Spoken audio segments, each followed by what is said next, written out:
Hey and welcome to Neverwinter with Aragon. So unfortunately there have been a few hidden adjustments to some of the companions which I tested out on my top 10 single target damage companion video, where I made a document with over 100 companions which I had fully tested out to get their encounter DPS so we could rank them all and see which ones are actually the best. So if you are to go and make a build where you want to maximize your boss damage, let's say for trials like Tome or Zariel, where you ideally want to maximize that damage as best you can, so you want to pick up one of these top 10 companions at the very least, to make sure you do so. Some of these adjustments have impacted the top 10, and therefore I've had to go and retest them all and figure out which are my new top 10. First things first, well, the Lightfoot Thief and the Mercenary were hit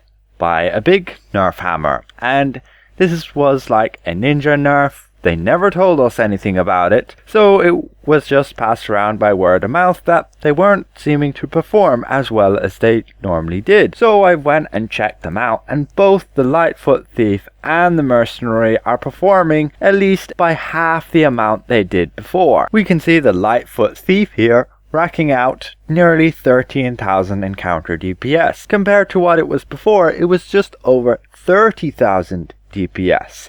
And it's the exact same thing with the Mercenary. They're pretty much exactly the same companions, so the damage they deal is, pretty identical, since they have all of their powers exactly identical. So both those companions, you'll probably see their prices drop as people won't be wanting to pick them up.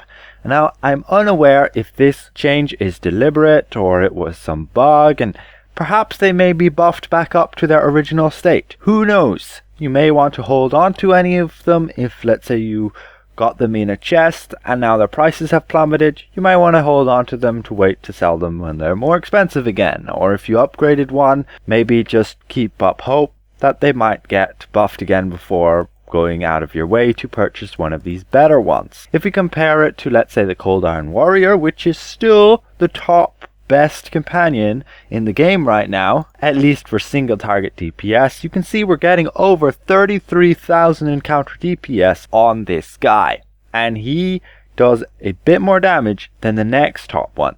If you open my document with the link in the description below, you should get something that looks like this, an Excel sheet.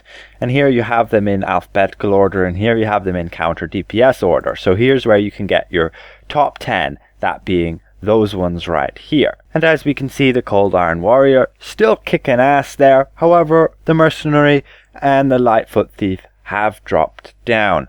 You may also notice the Eladrin also seems to be underperforming compared to what she did before. So she's no longer in like second place, I believe she was there. So the Eladrin has been bumped down to 8th place there. So we have the Cold Iron Warrior, Air Archon, Black Ice Prospector, Kizuna, Pseudo Dragon, Tomb Spider, Owl, Eladrin, Jagged Dancing Blade, and the Vicious Dire Wolf. You can see these bunch here are pretty close to all of their similar encounter DPSs, so even if you have any of these, you're not losing out too much.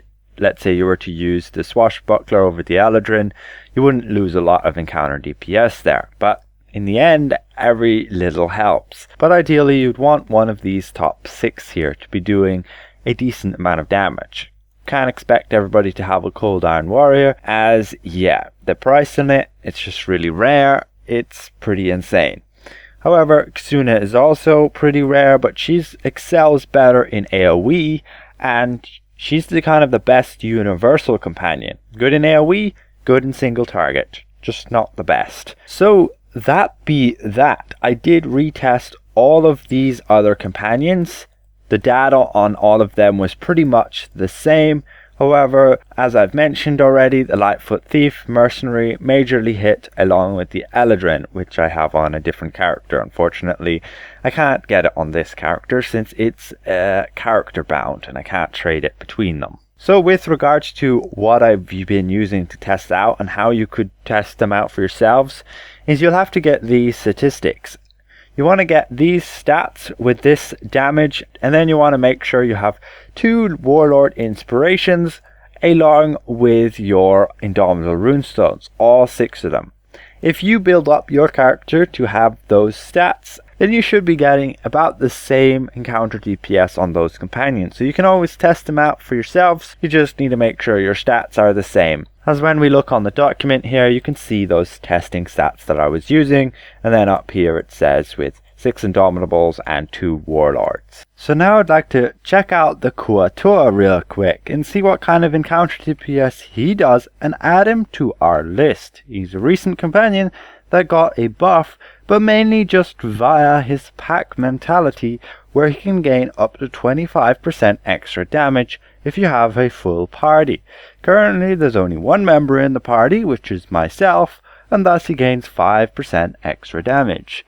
And if we go and we check out his actual encounter DPS, we can see over 9 minutes there, he's doing about 18.9 thousand encounter DPS. And this means if we add in the pack mentality of adding another 20% damage, he does about 22,000.5 encounter DPS. And when we go and add that to our list here, we can see the Kuo-toa is sitting there at 10th place with a pretty close range and DPS with these bunch here. So again, he's nothing special. If you have him, you may as well use him, especially when you're running in a party.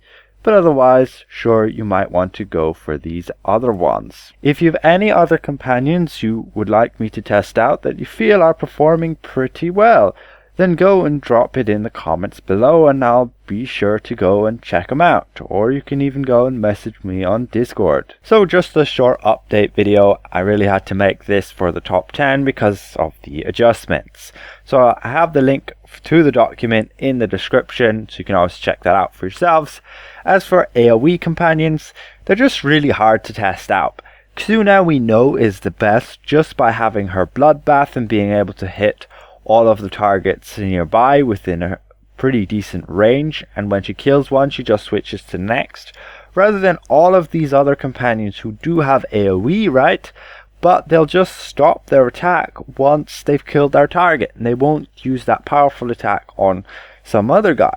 Most companions, their at-will attacks are pretty abysmal, and it's mainly just their big power you're looking for. So it's really hard to test out AOE companions since the situations vary so much.